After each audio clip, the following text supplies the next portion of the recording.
बिस्मिल्लाहिर्रहमानिर्रहीम। अस्सलाम वालेकुम। मैं हूं जावेद इकबाल और आप देख रहे हैं प्रोग्राम शाहराए दस्तूर।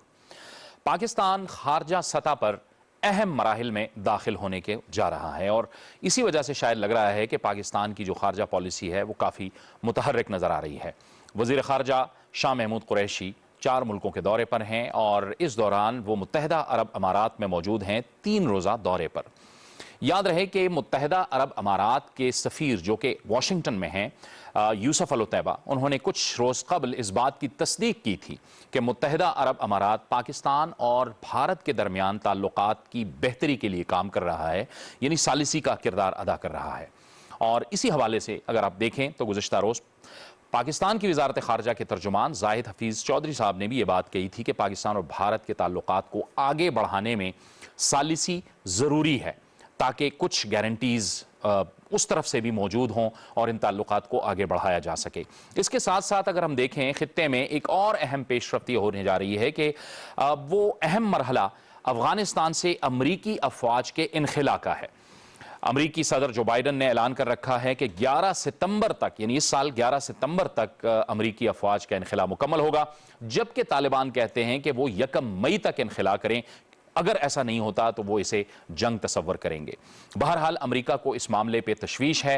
अब 24 अप्रैल से तुर्की में यानी इस्तांबुल में अफगानिस्तान पे एक कॉन्फ्रेंस होने जा रही है। उस कॉन्फ्रेंस में अहम ममालिक शिरकत कर रहे हैं और उस कॉन्फ्रेंस का मकसद यह है कि अफगानिस्तान के अंदर अमन कायम किया जा सके, उसके लिए राह हमवार की जा सके और वहां पर एक इंटरम गवर्नमेंट का क़याम भी अमल में लाया जा सके और बाद में फिर तालिबान और वो हुकूमत आपस में मुज़ाकरात करें और मामलात को आगे बढ़ाएं।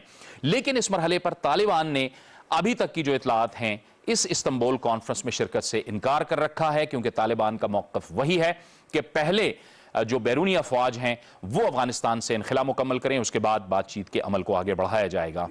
तो ये भी एक अहम पेशरफ्त है। और फिर गुज़श्ता दिनों हमने देखा था कि रूस के वज़ीर ख़ारजा ने पाकिस्तान का दौरा किया था और पाकिस्तान में अफगानिस्तान के हवाले से अहम मामलात पर बातचीत की थी। तो क्या होने जा रहा है इस खित्ते में और कितना अहम है पाकिस्तान का किरदार, और फिर खित्ते के लिए पाकिस्तान और भारत के दरमियान मुज़ाकरात और पाकिस्तान और भारत के ताल्लुकात में बेहतरी कितनी ज़रूरी है, इन तमाम मामलात पर आज अपने इस प्रोग्राम में हम बात करेंगे। और इसके लिए आज हमें ज्वाइन कर रहे हैं दिफाई तज्जिया का lieutenant general retired Amjad Shoaib. General साहब, आपको गुफ्तगू में बहुत खुशामदीद कहते हैं। स्टूडियोज़ में हमें ज्वाइन कर रहे हैं साबिक सफ़ीर जनाब नजमुस साकिब साहब, आपको बहुत खुशामदीद कहते हैं गुफ्तगू में। और दिफाई तज्जिया कार जनाब ब्रिगेडियर रिटायर्ड सैयद नज़ीर साहब, आपको भी बहुत खुशामदीद कहते हैं इस गुफ्तगू में। जनरल अमजद शुएब साहब, आपसे गुफ्तगू का आगाज़ करेंगे। जनरल साहब, फरमाइएगा, ये जो पाकिस्तान और भारत के ताल्लुकात पर जो पेशरफ्त हो रही है इसकी आपकी नज़र में कितनी अहमियत है, जबकि पाकिस्तान की वजारत खारजा ने भी कहा है कि सालिसी की ज़रूरत होगी और मुत्तहिदा अरब अमारात ने भी इस बात की तस्दीक की है। और अब जो शाह महमूद कुरैशी साहब UAE में मौजूद हैं, वहां पर इतलात ये आ रही हैं कि भारतीय वज़ीर खारजा जयशंकर भी वहां पर पहुंच रहे हैं। बिस्मिल्लाहिर्रहमानिर्रहीम।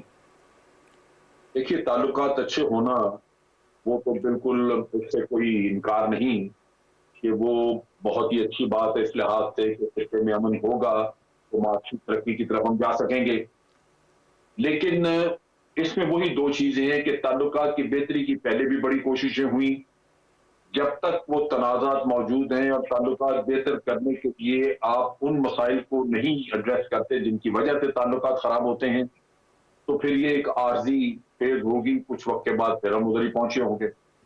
इसी तरह ये भी बड़ा जरूरी है कि जो आज इश्यूज चल रही हैं उनके ऊपर फौरी तौर पे कुछ रिलीफ कुछ ऐसा किया जाए, जैसे कश्मीर में जो हालात, जो भारत जिस तरह कत्लो गारत कर रहा है उसमें तो वो उसी तरह बढ़ता जा रहा है। तो ताल्लुकात ठीक करने हो तो आपके अपने एक नेशनल कोर इंटरेस्ट हैं जिनको आपने सामने रखना है, उनकी रोशनी में करना है, वरना तो कोई भी बैठ के ताल्लुकात ठीक कर सकता है। और इसी तरह आपने ताल्लुकात को देरपा बुनियादों पर ठीक करने के लिए काम करना है। लिहाजा ये एक बड़ा मुश्किल काम है और इसमें इस स्टेज के ऊपर आप ये नहीं कह सकते कि वाकई हमें कामयाबी होगी। वो ये है कि इस वक्त अमेरिका चाहता है कि किसी न किसी तरह जो प्लान वो लॉन्च कर रहा है उसमें पाकिस्तान और भारत के दरमियान जो इश्यूज हैं वो किसी न उन पर पर्दा पड़ जाए, कुछ ताल्लुकात में ऐसी बेहतरी आ जाए कि भारत की मुकम्मल तौर पे तवज्जो चाइना की तरफ मबूल कराई जा सके।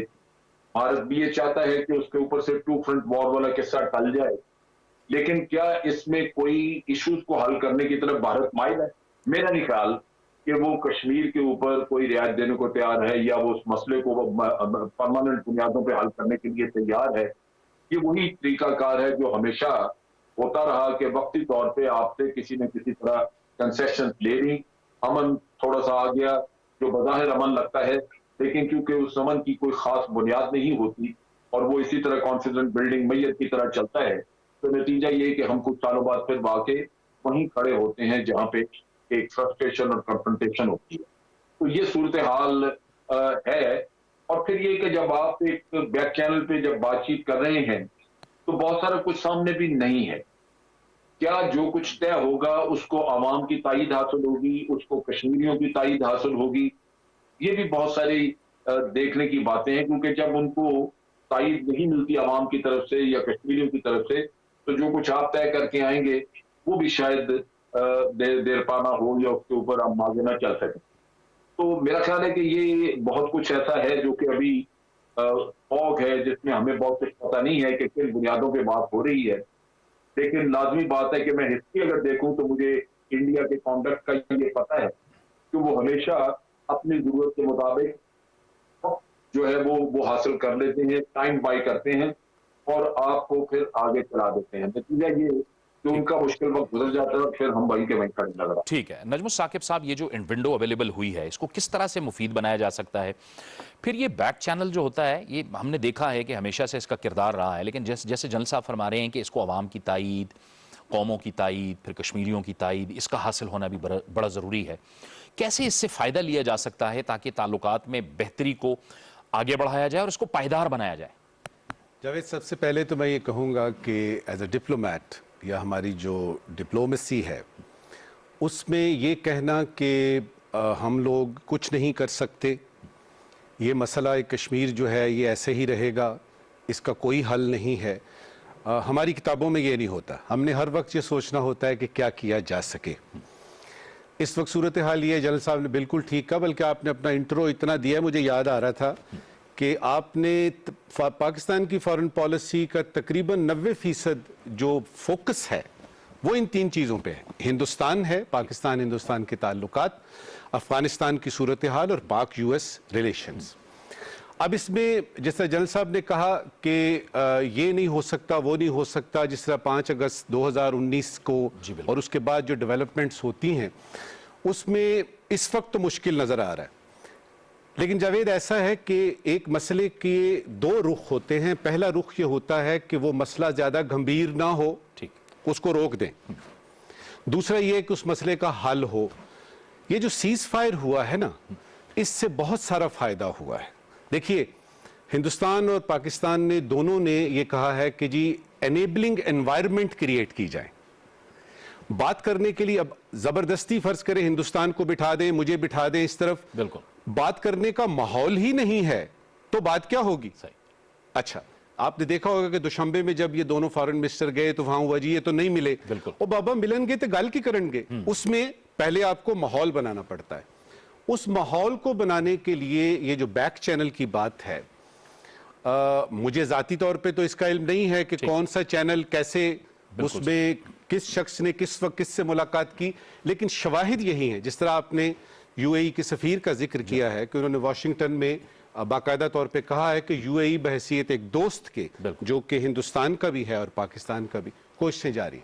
अब इस वक्त जो सूरत हाल अगर सिर्फ पाकिस्तान हिंदुस्तान की हम करें तो उसमें जो सबसे बड़ी दरार आई है वो है 5 अगस्त 2019 370-35A, और उस पर जो डेमोग्राफी चेंज करने की बात है कि जी मकबूजा कश्मीर में चेंज हो जाएगी कुछ अरसे बाद, तो हो सकता है मुसलमानों की तादाद बहुत ही कम रह जाए।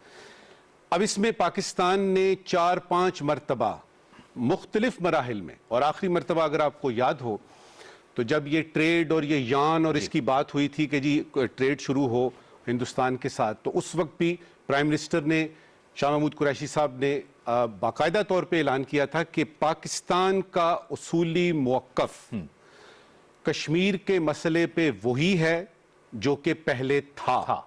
अच्छा, वही कि यूनाइटेड नेशन सिक्योरिटी काउंसिल की रेलेवेंट रेजोल्यूशंस के मुताबिक होना चाहिए, ये रिप्रेशन ख़त्म होनी चाहिए, कश्मीरियों को उनके हुकूक मिलने चाहिए जो कि वहाँ पे इस वक्त एक बहुत बड़ी जेल में मौजूद हैं। अब इसमें शाह महमूद कुरैशी साहब हैं, वो इस वक्त यूएई जाते हैं, उनकी हिंदुस्तानी फॉरेन मिनिस्टर से बातचीत होती है। देखिए, ये मसाइल ऐसे ही हल होते हैं। आपने नोट किया होगा कि हमारे यहाँ हिंदुस्तान में, पाकिस्तान में अब एक ये मुहावरा बन गया है कि यार इसको तो आपने मसला कश्मीरी बना लिया। बिल्कुल, कोई भी चीज हो, ये ऐसा मसला नहीं है कि आपने बैठे 4 बातें की। उसके लिए सबसे ज्यादा जरूरी चीज होती है, उसको हम पॉलिटिकल विल कहते हैं।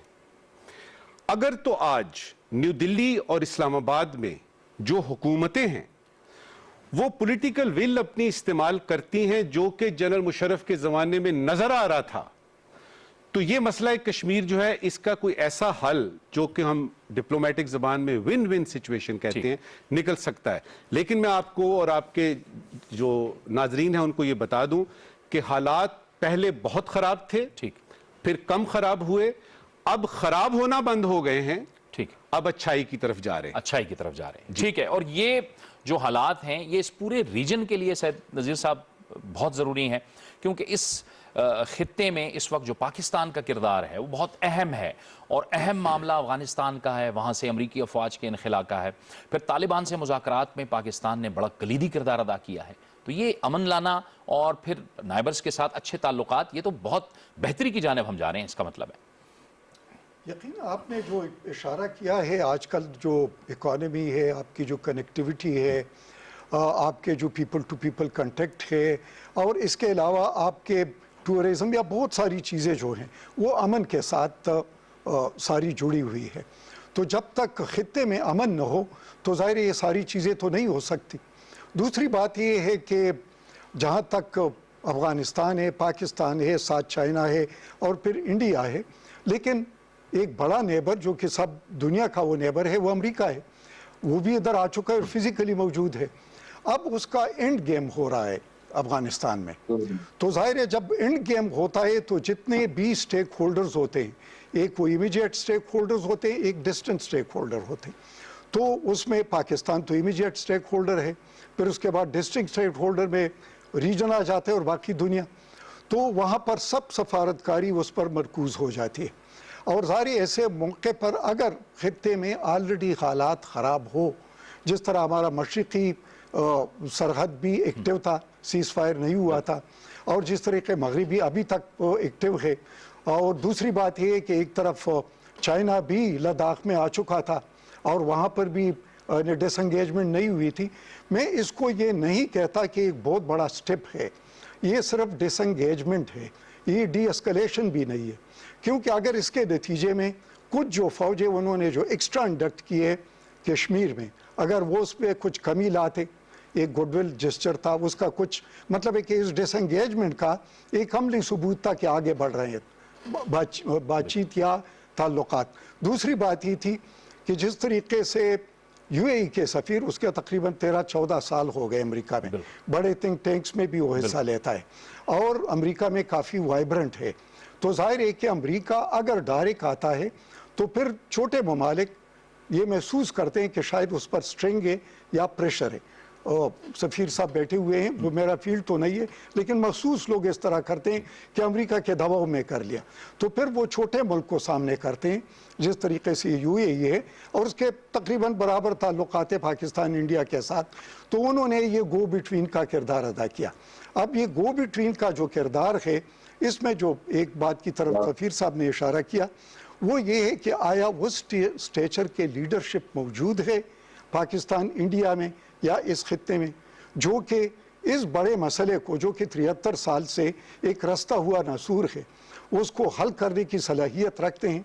मुझे अनफॉर्चुनेटली मुझे कहना पड़ता है कि हमारा जो बड़ा भाई है, जो नेबर है, उसमें जो आजकल जिसकी हुकूमत है उसका जो माइंड सेट है, जो हमारा प्राइम मिनिस्टर भी बताता है, फॉरेन मिनिस्टर भी बताता है, अगर उस माइंड के सेट के साथ है तो फिर मुझे आगे बढ़ना, जिस तरह कंप्रिहेंसिव और कंपोजिट और ये सारे हुए हैं, एक कदम आगे 2 कदम वाले पीछे। लेकिन एक बात है कि इस मौके पर जो इंडिया को रिलीफ मिला है इंटरनल तौर पर जो उनके मसाइल है। और दूसरा, हम जो FATF के, क्योंकि उसके थर्ड डे FATF का इजलास हो रहा था और फिर इंडिया ने पूरा जोर लगा दिया कि पाकिस्तान फिर ब्लैक लिस्ट की तरफ चला जाए, तो मेरे ख्याल में बाकी महाजों पर वो चीज़ नज़र नहीं आती। ये अगर नज़र आनी है तो कश्मीरियों पर लॉकडाउन, उनको रिलीफ देना, ट्रुप्स का विड्रॉल या कम करना, और तीसरी बात है कि डिप्लोमेटिक तौर पर कुछ ऐसे वर्चर्स लाना जिसमें FATF में वो जो मनफी किरदार, और फिर अफगानिस्तान में जो गेम स्पॉइलर का किरदार है, इन सब चीज़ों को मिलाकर हमने पढ़ना होगा। तो फिर मेरे ख्याल में कि एक कम्प्रिहेंसिव हल की तरफ जा सकते हैं। और फिर खित्ते के जो अमन की आपने बात की, तो अमन की एक कीमत होती है। ठीक, वो कीमत ये नहीं है कि आप दब कर उसको अदा करें, वो कीमत को आप बैलेंस करके अपने आपके जो स्ट्रेटेजिक कार्ड्स होते हैं, आपका जो जियो स्ट्रेटेजिक लोकेशन है, आपकी जो अदरवाइज ठीक है इकोनॉमी भी उसमें है, लेकिन पुअर वेन वार में इकोनॉमी मैटर नहीं करती। अफगानिस्तान में हम मिसाल देख रहे हैं, 2 दहाइयों के बाद दुनिया का सबसे बड़ा वार मशीन नाटो और अमेरिका सबसे यूनिपोलर पावर, वो वापस जा रहा है। तो जाहिर है ये किसिंग ऑफ द डस्ट ऐसे तो नहीं आया है ना। ठीक, तो ये चीज़ों को देखना पड़ता है। ठीक है जनरल साहब, ये हमने देखा ये जो भारत के साथ जो गुज़िश्ता कुछ अरसे में हमारे ताल्लुकात की नौयत रही, उसमें हमने देखा कि एक टेंशन तो रही, और फिर भारत ने जिस तरह की चालाकियां की और फिर हमने उनको अपना मसल तो दिखाया, उनको पता चल गया, यानी अस्करी लिहाज से तो हमने अपना आप उनको बता दिया। लेकिन अब ये है कि अब चूंकि पूरे खित्ते में सिफारतकारी को मौका मिल रहा है और सिफारतकारी हो रही है और इनखिला की बातें हो रही हैं, बेहतरी की बातें हो रही हैं, तो इस इनखिला में जैसे कि नजमुल साकिब साहब भी फरमा रहे थे कि हमें एक तो विन विन सिचुएशन भी रखनी है, फिर हमने मकबूजा कश्मीर का जो मामला है उसको भी सरे फहरिस्त रखना है, क्योंकि असल में तो यही मामला है जो पाकिस्तान और भारत के दरमियान फ्लैश पॉइंट है। देखिए, मैं 2-3 चीजें करूंगा जो हम पैसे पीछे भी डिस्कशन कर रहे थे और फिर ये आपका जो सवाल आया।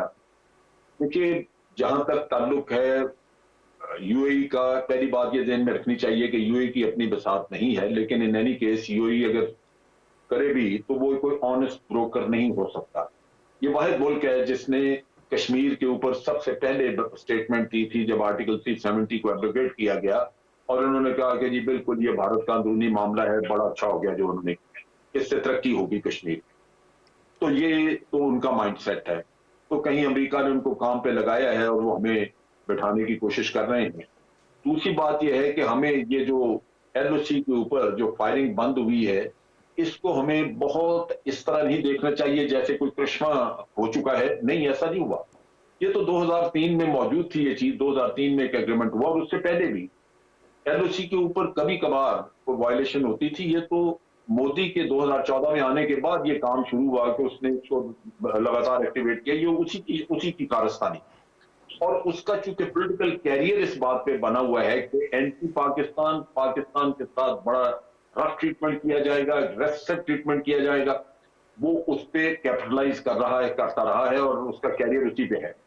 लिहाजा उसको आज जरूरत थी कि वो यहाँ पे नरमी को दिखाए, चुनाचे उसने हाथ खींचा, वरना हमारी तरफ से तो हम हमेशा कहते रहे कि ये वायलेशन बंद होनी चाहिए, हम एहतजाज करते रहे, और वायलेशन पहले बिल्कुल नहीं होती रही, कभी कभार होती थी। तो ये एक आप कह लीजिए कि एक नॉर्मलसी की तरफ भारत खुद जाना चाह रहा था इस वजह से कि इस पॉलिसी से उनको मिला कुछ नहीं। अब बात यह है कि ये जो प्रोसेस हमने शुरू किया उसमें मोदी की पर्सनैलिटी को ज़हन में रखना चाहिए। एक किसानों की वहां पे चल रही है एजिटेशन, वो कई महीनों से वहां वो एहतजाज कर रहे हैं, मौजूद है वहां पे, और मोदी के हाथ में है कि कानून उन्होंने पास किया, उसको पेंड कर सकते हैं, सस्पेंड कर सकते हैं, उसको खत्म कर सकते हैं क्योंकि घर का मामला है, लेकिन वो ये नहीं कर रहा। उसकी बुनियादी जो वजह है वो ये है कि एक आदमी की पर्सनैलिटी है कि वो एक स्टेप लेता है, वो वापस नहीं करता, और कश्मीर में लिया हुआ स्टेप तो उसको बर्बाद कर देगा। अगर वो वापस जाता है तो वो आप देखेंगे कि उसका कैरियर जो है वो दांव पे लग जाएगा। उसको क्वेश्चन किया जा रहा है, हालांकि उसके इंटेलेक्चुअल ये कहते हैं कि तुम्हें पाकिस्तान के साथ कुछ ना कुछ अप्रोचमेंट करनी चाहिए ताकि एक आपकी जो साइड है वो पीसफुल हो जाए और चाइना की तरफ आप तवज्जो दे सकें। अंदरूनी मसाइल भी बड़े हैं, लेकिन उसके बावजूद वो अपने मामलात में जो स्टेप उसने लिया है उससे वो पीछे नहीं हट रहा। तो ये एक उसकी पर्सनैलिटी का रुख भी है। अब चीज ये है कि हमें कुछ ना कुछ तो पता होना चाहिए कि कौन सी ग्राउंड्स हैं जिनके ऊपर हम बातचीत उनसे कर रहे हैं। कहने को तो बड़ी अच्छी बात होती है कि आप बातचीत शुरू कर दें, और जैसे अभी नजमुल साकिब साहब फरमा रहे थे, डिप्लोमेसी में तो बिल्कुल रास्ता निकालना ही डिप्लोमेसी है। आपको बिल्कुल एक बंद गली नजर आती है, लेकिन उसमें से भी रास्ता निकलता है और निकाल लिया जाता है, जी। तो वो तो होता है। लेकिन हम किस हद तक फायदा उठाते हैं आज भारत की मजबूरी का? ये तो 6 साल से 7 साल से बैठा हुआ है मोदी वहां पे, और उसका हर आए दिन एक ज्यादा सख्त उसका रवैया रहा पाकिस्तान की तरफ। ठीक है, पुलवामा में जो इन उसने हरकत की, इन पुलवामा चीज़ों के इन बाद चीज़ों को हालात हमने तो देखना है। बिल्कुल बिल्कुल, आप दुरुस्त फरमा रहे हैं कि उनकी जो मखसूस जहनीत है मोदी की, उसको भी जहन में रख के हमें आगे बढ़ना है। जनरल साहब, एक ब्रेक का वक्त हुआ चाहता है, एक ब्रेक लेंगे, ब्रेक के बाद गुफ्तगू को मजीद आगे बढ़ाएंगे।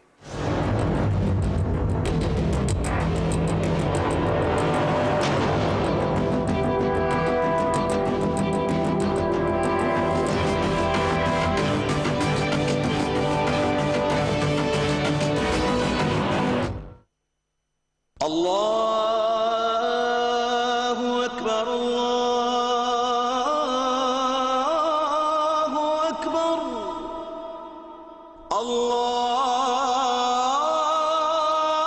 अल्लाहु अकबर, अल्लाहु अकबर। अशहदु अन ला इलाहा इल्लल्लाह,